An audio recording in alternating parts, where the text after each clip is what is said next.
ক্ষেত্ৰতো চাওক মানুহৰ ভুল হয় যে মই কিবা এটা ভাবি কৰিছিলোঁ এতিয়া মই অসমৰ মুখ্যমন্ত্ৰী হ'ব খোজো গতিকে নৈতিকতাৰ খাতিৰত মোৰ পৰিয়ালটো ভাৰতীয় হ'ল যেতিয়া ৰাজীৱ গান্ধীয়ে সোনিয়া গান্ধীক বিয়া কৰাইছিলে সোনিয়া গান্ধী প্ৰথমটো বিদেশী আছিলে কিন্তু তাৰ পিছত তেওঁ ভাৰতীয় নাগৰিকত্ব হ'ল কোনদিনা হ'ল যেতিয়া ৰাজীৱ গান্ধী ৰাজনীতিত সোমালে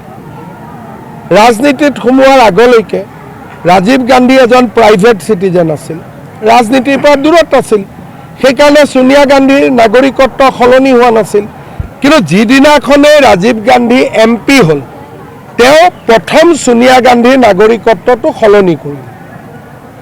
এতিয়া তেওঁ কংগ্ৰেছৰ নেতা আৰু সোনিয়া গান্ধীৰ আদৰ্শ মোৰ আদৰ্শ অনুসৰণ কৰিব নালাগে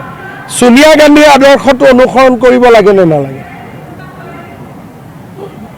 ইচ্ছা কৰিলে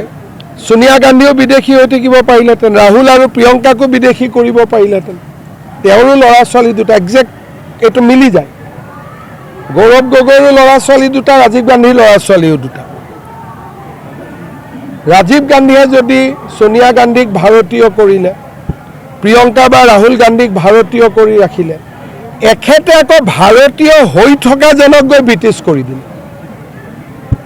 যিজন ভাৰতীয় ছোৱালী আৰু ঘৈণীয়েকটো নাছিলেই